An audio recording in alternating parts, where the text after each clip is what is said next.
Tinapos na ng Senado ang pagdinig kaugnay sa Bangsamoro Basic Law pero hindi raw aabot ang bersyon nito sa huling State of the Nation address ni Pangulong Aquino. Ang Kamara naman pinaiimbisigan na ang umano'y suhulan para ipasa ang kanilang bersyon. Saksi si Victoria Tulad. I categorically deny with the strongest conviction that I solicited, accepted, or otherwise performed any inappropriate acts connected to the disposition of this case. Ito ang iginiit ng mismong hepe ng Bureau of Immigration. Kasunod yan ng ulat ng pahayagang The Standard na nagsasabing sinuhulan daw siya ni Wang Bo para sana palayain ang Chinese fugitive imbes na i-deport sa China kung saan may hinaharap siyang mga kaso. Pumalag din sa bintang ang dalawa niyang associate commissioner na nakatanggap din umano ng suhol, lalo't umabot na ang issue sa batasang pambansa.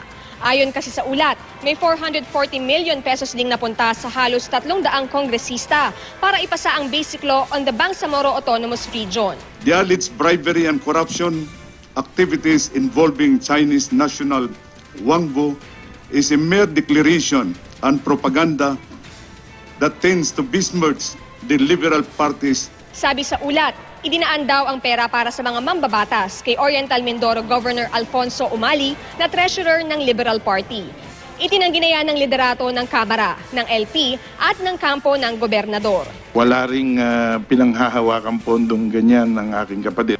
Paliwanag ngayon ng Immigration Bureau, hindi dahil sa suhol, kaya hindi natuloy ang deportation ni Wang noong March 5. Meron daw kasi siyang reklamong kinakaharap sa Maynila. The case filed for estapa. If a case is under preliminary investigation, the Bureau has no power to implement the actual deportation. Gustong malaman ng mga mambabatas kung kanino galing ang ulat na may suhulan. Kung hindi sa kanilang tatlo, saan galing itong balitang ito?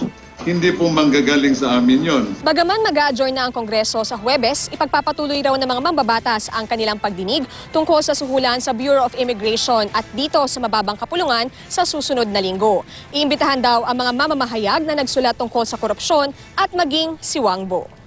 Sa Senado naman, tinapos na ang pagdinig sa Bangsamoro Basic Law. Pero malabo raw na maipasa ito bago ang State of the Nation address ng Pangulo. Walang railroading dito. Asahan niyo, hindi ko papayagan mag-railroad dito. At mas lalong, pagka may susubok na mag-railroad dito, mas lalong tatagal ang proseso.